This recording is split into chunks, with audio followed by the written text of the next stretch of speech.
Welcome to the Radical Rhythm Podcast. This has been created for those of us that love radical women who live perhaps by the rules, but also question and challenge the status quo. We want more from our lives, to enjoy our sexuality, to explore radical thought, and to celebrate women who have lived and continue to live unconventional lives. Hi, I'm Dr. Toni Baer, sexologist, educator, activist, and definitely a radical woman. Thank you for joining me as I share stories of women challenging the status quo and living life to the fullest. Join me as we unapologetically march to the beat of a different drummer together.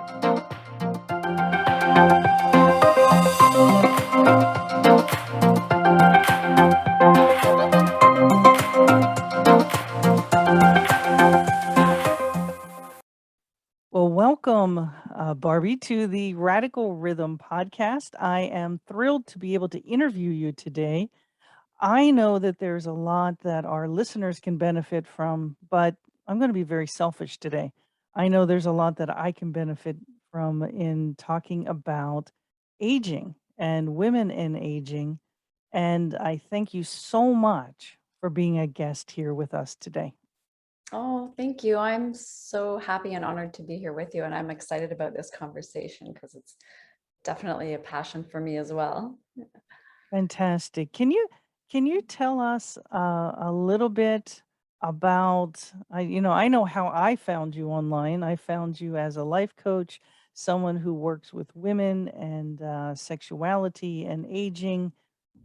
So getting our sexy back has been something that I think has been really important during the pandemic, especially. Can you tell us a little bit about how you got into coaching and the topic of aging? Yeah, for sure. So my own journey began about 5 years ago when my daughter was raped, and that led me on, besides the obvious journey that needed to be taken to healing, it led me on a path of healing as the mom of a survivor.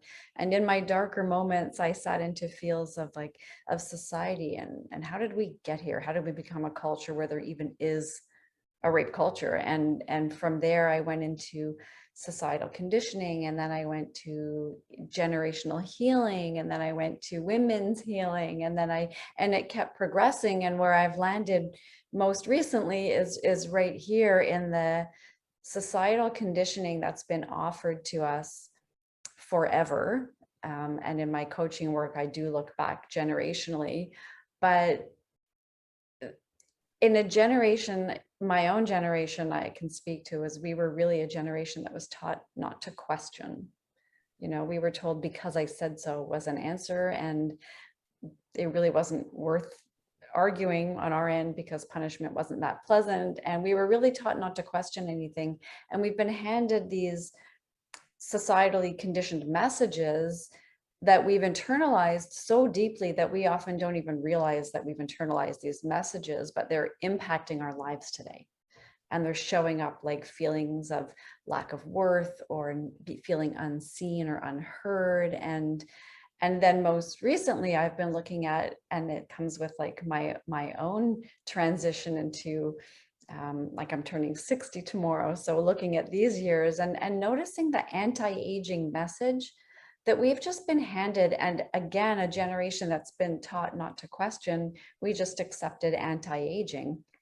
So I call myself the anti-aging coach because I'm finding the detriment in that anti-aging message is super impactful. And I'm watching my generation suffer by it, and watching our daughters then suffer by it in a ripple effect because we're not leading by example that is necessary to them. And we're sort of lacking that, what I'll refer to as that wise woman archetype in our society. She's missing because we've been taught that she's like, for the love of God, don't get old. Right. So, and we've absorbed it and we've embraced it, and we're buying all the products, and we're, like I'll say I buy the products because they're called that. Right. The Right. truth is, like, my skin is aging. There's not enough moisture on the planet to feed my skin these days. And I am looking for products that are suited to aging skin. It's harder to apply makeup because my skin's sitting differently. And yes, I want the product. I don't need it to be called anti-aging. I'm actually buying it because I'm celebrating my skin and wanting it to remain healthy. So I think the whole anti-aging message has left us with a message of fear and trying to prevent something that's really not preventable. And we're hurting ourselves in that. And I think we're harming the women that walk behind us. Right. And so you talked about societal conditioning. What what have we been taught about aging, and how does that affect us? Talk about the Mm. problem that you're addressing in your coaching. Yeah. So A is that anti-aging message that we've been taught, like anti is really a negative thing. It's when you're against something, right? We shouldn't be against aging. It's not something we can avoid. I mean, there is only one way really to avoid it, and it's not a great option, right? Mm. There's so many people that didn't get to age. I lost my mom at 73. I'm sure she wishes she could have aged. I wish she could have aged, right? Like aging is a beautiful thing. We've been taught not to do it. We've been given these messages that you're less than, like we've fed this message of like casting aside our elder generation because, we've lost our sense of worth and the honor and respect that comes with aging. And I have this image of like the Disney grandmother, like Moana's grandmother, and like she's revered and she's honored. And there's many cultures in our world that do honor their elders. And there's so much comfort for the next generations in our claiming our rite of passage and standing strongly in our seat of elder sovereignty. And for us to embrace and embody it allows us to continue to walk empowered, and it allows our daughters to not then walk in fear that they have to like complete life by 35 because it's downhill from there. It's not. We ought to still be celebrated. So this program's called Radical Rhythm, and I think that's pretty radical in Yeah. in that you know, as we get older, our skin sags, our body parts sag, we hit menopause. With some of us get a menopause in our midsection, and we try to cover this up. We try Yeah. to find a way. I know my mother used to teach me elongate your body, right? Put on some high heels. And I'm like, Mom, that's uncomfortable. I don't Yeah. want to dress like that. Put on makeup so you hide your wrinkles. And I cut my hair short. It was long because a professional woman who's in midlife should not have long hair. Like all of these All message the being shoulds. bombarded, right? Yeah. And and to feel good about yourself at this time is challenging. Yeah, but let's look at, I love your menopause reference. I mean, I was for many years a personal trainer in a women's gym. And, um, my message to my ladies was always like, you're at the gym to celebrate what your body can do, not to punish your body because you had cake last night. You're here to, right? And the same thing to me applies to all things aging. And I had a few ladies that referred to their menopause, and that always made me laugh a little bit. But like that menopause has taken women through life of like, look what your belly's done for you. For many women, it's, for myself, it created life 3 times, right? My belly created human life. It stretched out and it went back in, and it like, and it's been through puberty, and it's been through menopause, and it's been like, honestly, I owe a huge amount of gratitude to my belly. Right? I need to love my body for what it's allowed me to do. And yes, my ability to strengthen my core and do whatever keeps me strong so that I can keep going, and I can one day hopefully be that grandmother that's playing on the floor and climbing the trees, and because I want to be here celebrating life, celebrating me. I'm not over because I'm over 50 or over 60 or whatever, I'm like, I'm still going strong. And the wisdom that I bring from my life experience is, it should be celebrated, and it should be offered to our younger people from a place of love and comfort. My wrinkles, they tell my life story. There's a lifetime of pain and happy and sorrow and joy, and like, it's all written on my face, and there's beauty in that. I think we need to redefine what beauty means in our culture. Oh, it's beautiful. Yeah. I actually learned the term menopause from my doctor. Oh, When really? I pointed to my stomach and I'm going, "What is going on here?" Right? And she goes, "Oh, that's just a menopause. That's just, That's funny. and I'm like, "Oh, well, I'm not real crazy about that term." Yeah. I mean, I think it needs to be, I mean, for me, humor is a huge savior, and I think it needs to be embraced with laughter. But I look at my gym years, and I used to say that I want to draw a woman's body and a diagram of a woman's body and label it with all the parts that they've named them. Like, there was the wing, and there was the menopause, and there's the pooch, and there's like, and you know what, you make fun of it, and I hope you're not at the gym because you think you're not good enough if your arm is like, gravity is gravity, and you're getting older, and like, let's celebrate it. Yes, be at the gym. Yes, work on your body. Yes, take care of your skin, but do it from a place of love, not from a place of lack. Right. Right. And Right. we're offered so many, even in the drugstore, the aisle is actually called anti-aging. That's where I go if I want to do everything I possibly can do to not age.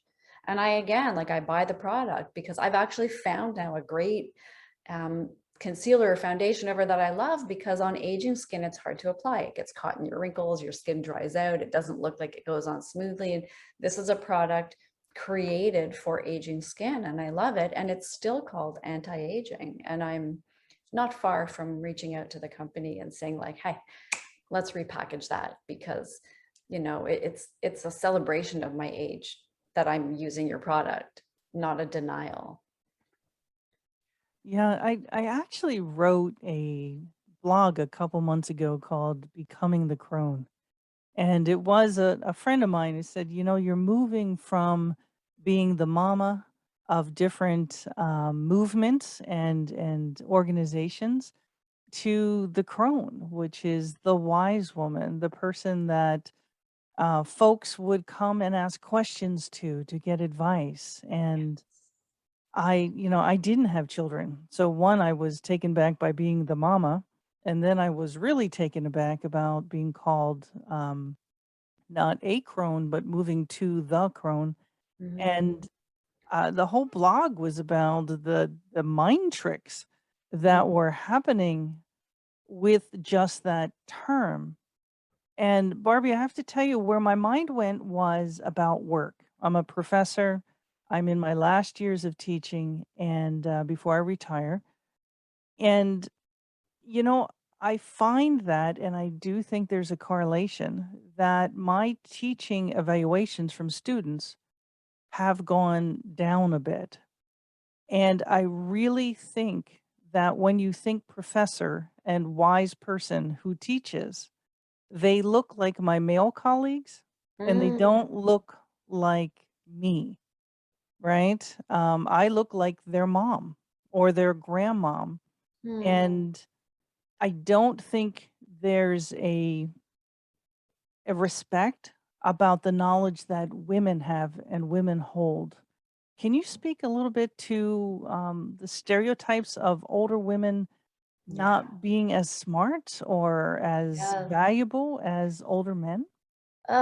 I love this. I can speak a lot about this, but yeah, I'll give you a little bit. There's also that old saying that I know I used to hear, like, men become distinguished and women get old, right? And Right? like, there's definitely a lack of the wise woman archetype. And what you refer to is what I'll expand on and call it, like, there's a triple goddess um, is what you're speaking to. There's the maiden, the mother, and the crone, and we walk all these phases in our lives.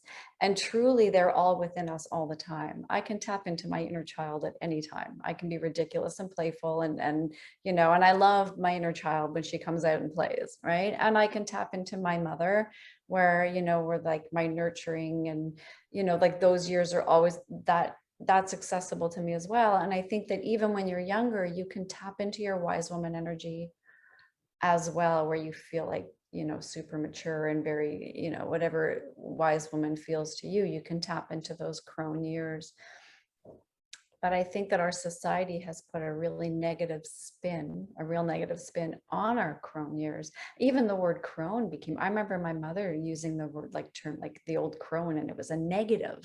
And you have an image of like an old witchy looking woman and like the warts and the nose and and I recently, well, in the past year, I did some work with a beautiful Indigenous grandmother, and she walked me through what she calls her initiation to the Wise Woman's Circle. She walked me into my elder years and sat me in that circle, and had ceremony for me as I took that seat, and it was incredibly empowering. And I embodied a whole different kind of power that society has given us, and I became like super like hyper aware of the messaging out there, and like we tend to be put aside. I think a lot of it dips into further conditioning that we had, like, and I'll call this generational healing, that women have been given societal messages or conditioning of putting everybody else first, and self-care is selfish, and you have to put everybody before you. And what that does is it diminishes you a little bit. So within all that, we tended to lose ourselves a bit. We were, again, our generation was the one, like when we were little, it was like, let the boy win, let the boy this, always, right? And like we've been given a very strong message our whole lives that taught us to literally squish our voices and diminish ourselves. And then we have this society that's offering all this anti-aging messages, and those that walk behind us are just following a path of like, well, she's pretty much useless now, right? Whereas men have always been like in that power role of working and distinguished and respectful, and the women are like, we've fed these messages mainly because we didn't question them. And Right. do you think this is radical? Like, are we speaking like as revolutionary terms here together? I I mean, think that it is radical, and I think, sadly, I think that it is radical. I think that what I'm trying to do is undo messages that really had no place being there, and asking people to consider what you've been taught and just look at it differently. How is it even possible to say that getting older is anything but a birthright and a privilege? mm, How is it that you can put a negative spin on a life that's lived? Like and I mean, I can't speak to everybody. Like, I've seen it all. I've seen it. I've lived it. I've experienced it. I've survived it. I've thrived on it. I have much to offer. I've had conversations with, new moms who are like overwhelmed by life right now, and they're grateful for the calm wisdom I can assure them with. My experience and my wisdom that I've gained through years is valuable. So I'm proudly taking that seat. I'm enjoying watching the younger people step into their role as I step into mine, and I offer myself as that wise woman elder with pride. And I'm changing the narrative on what she looks like, because she just looks like whoever the heck you are, right? Like, you are you, and that's who you're going to be as you age. And if you're embracing everything that you are and embodying everything that you can be, then that's how you're aging. And there's no shoulds on how you're supposed to do it. If you stand in your power and know your value and worth, you're going to present yourself as that wise woman and demand the respect that you want. And when you stand in that power, you won't accept anything less than what you deserve. that's Which beautiful. is the journey I take my clients on. I walk them straight to that empowered. I love watching them walk in where they're standing and walk out this empowered kick-ass goddess wise woman, you know? Mhm. Yeah. No, that's great. It seems that both of us, Barbie Liss and Dr. Tony Bear, we have in common that we start with uncovering the messages that we've bought into. And then it seems that both of us next look at discovering new ways of thinking. My last step is exploring your sexual fantasies. Mm. What is your next step? Like when you take Ah. someone through the process of uncovering, discovering, what is the goal? Yeah, for me right now, the goal I think is I do see myself standing in that role of leading women in of my generation to embrace where they're at so that we can live like this empowered, it's not done at 60. I expect to have a good 20, 25, 30 years. I'm not done, right? And I do see myself in that role of empowering the women to walk with me and reclaim our right to our elder years and reclaim our right to our power within those years. And I see it as leading an army of women behind us who are walking the path behind us, and we're laying the stones, like gratitude to our ancestors who laid the stones for us and offering that forward. It's a passing of the baton. And I see myself evolving and expanding more and more in that role.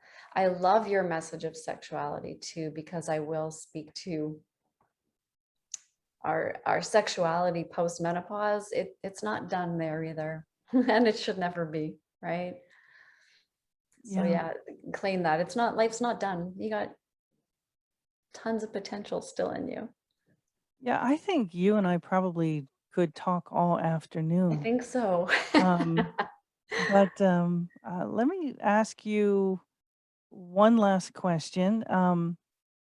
So you are turning 60 soon, and I am turning 60 in a year. And um, I find it quite the challenge emotionally, mentally. I'm not even at the point, probably because I'm 1 year away, to try to figure out what that means to me. I'm not exactly sure. I know it is an intersection with a stop sign to take a look at myself and figure Yeah. some things out, but I don't know what the agenda looks like yet of what that Mhm. meeting with myself is going to look like. Can you talk a Yeah. little bit about the conversations you've had with yourself about that number and what it means to you? Yeah, I love that, the transition mindset. And I think it's really important. And I think that year 59 for me, well, it's been a crazy year for all of us, but for me at 59, my life took a sudden change about 8, 9 months ago, and I found myself alone in a small space during a pandemic. Right? Mhm. So I thought, wow, there's higher purpose in that somehow. And that's the universe saying to me, okay, you sit here until you've figured it all out. Mhm. So I took that opportunity, and I think the year 59 is, it's like, what's coming, right? So there's like a year of prep work, right? And I did a lot of deep diving. I did a lot of work on my own healing, on my own childhood wounding and generational and ancestral. And like I dug way back. And like I said, I walked with an Indigenous elder grandmother who guided me on a lot of that path. But I think a lot of the mindset it has to come with recognizing that we've absorbed things that deserve questioning. So don't just accept everything that you hear as like, that's the way it is. We're not supposed to age. I'm supposed to buy the cream that makes the wrinkle go away because I saw the 30-year-old woman in the ad. I love that. Right. And the anti-aging cream ad, she's 30 years old with perfect skin. And we think that's what we're going to look like if we use the cream. And like, it's a questioning, it's an awareness of what's being fed to us. It's an undoing of those messages and offering yourself the chance to like love yourself for who you are. right? The messages that we've been told by our mothers, by our teachers, by our friends, by society, the media, movies, even that we're not represented properly. There's a visual misrepresentation of our age group. So I think it comes with a lot of questioning and asking if that's actually valid and what feels like a full yes to me and what doesn't feel good in my body. You know, this message of anti-aging doesn't feel good. And like, why shouldn't I age? And I still feel super vibrant. And that message told me I'm not supposed to. So it's a lot of questioning what we've been told and really tapping into the truth of who we are and allowing ourselves to fully be that, right? Without the shoulds that society threw on us. And then, you know, it's a slow acceptance. But once you've like embraced who you are and you love yourself deeply and you're happy with where you're sitting, then you can step into those years like empowered and ready to thrive with, you know, a different kind of confidence and comfort that you had when you were 20 and 30. So, you know, there's beauty in that too. And I think I think beauty needs to be redefined in society anyway. Yeah, There's, I love your Instagram. It thank seems you. that you celebrate who you are, you put up photos of who you are, and you know, celebrate your beauty. Thank And you. and I see myself cringing at the idea like, "Oh, I know I gotta put a picture up. I just can't put another graphic up." And, You know, it took me a long time to get there. And I'm playing with a little video too, and I'm getting better at that too. But it took me a long time to not think I had to look perfect when I went on camera. And then I thought like, well, what is perfect? Like, this is me, right? And you know, you can love or not love the way I look. It doesn't matter. This is me. Like, I'm good with who I am. This is what, you know, God, source, spirit, whatever you call it. This what I was given. This is the body that I was handed, and I'm me inside it. And that's where beauty lies. And that's what radiates outward. And I think that when you feel super in love with you, super good with where you're at, that's what makes your beauty so radiant. Right. So like just get on that camera and be you, because you are beautiful just by being you. And that's what makes you even more beautiful as right. far as society calls it, right? Right? You know, every day I am asked, in my planner, because I have a planner that asks me this question first, "What is your message for yourself today?" Mm. And, you know, today's message is, to me, is be charismatic. And that comes from inside that energy and it just explodes. And I haven't been able to catch it in photos because I think I have some mindset blocks with I want to shift photography. your wording if I can. Oh, Instead of please saying like do. be charismatic, I offer my clients the exercise each morning of waking up, and before you're even out of bed, offer yourself 3 I am statements. So Mm, rather than saying be charismatic, you state I am charismatic. And your mind is hearing you, and your mind is only going to believe what you tell it. So if you're saying to your mind, I'm going to try to be charismatic, your mind is going to think, okay, we're going to try, we'll see how this goes. But if you right. tell your mind, I am charismatic, you step into it in a different energy.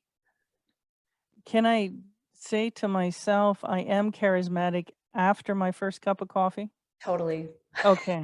Because I'm not sure if those first few steps out of the bed are that Yeah, charismatic in the morning. I feel you. I'm a coffee in the morning person as well. Although I do like meditate and everything first. But yes, I think that you're by stating what your intention is for the day, offer yourself a daily intention. I love that you do that, but state it from an I am rather than I'm going to do my best to be.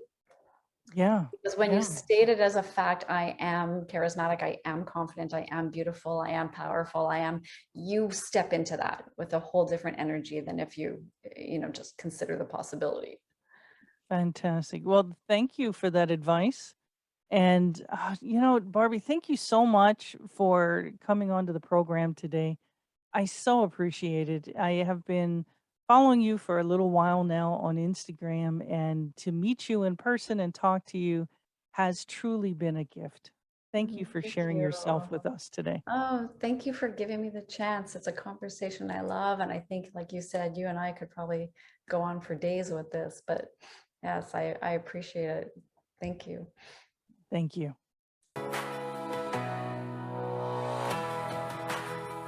Thank you for listening to the Radical Rhythm podcast today.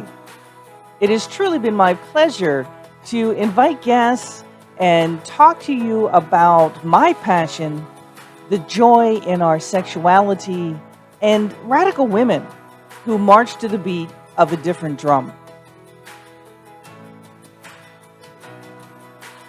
If you'd like to work with me, Dr. Toni Baer, I have a community where I give seminars every month. I also have a coaching program, both group and individual, and also a course, a self-directed course, because it's all about experiencing the joy life has to offer. I'd love to work with you. Check out my link below, www.tonibaeredd.com. See you next week, and don't let anyone dim your shine.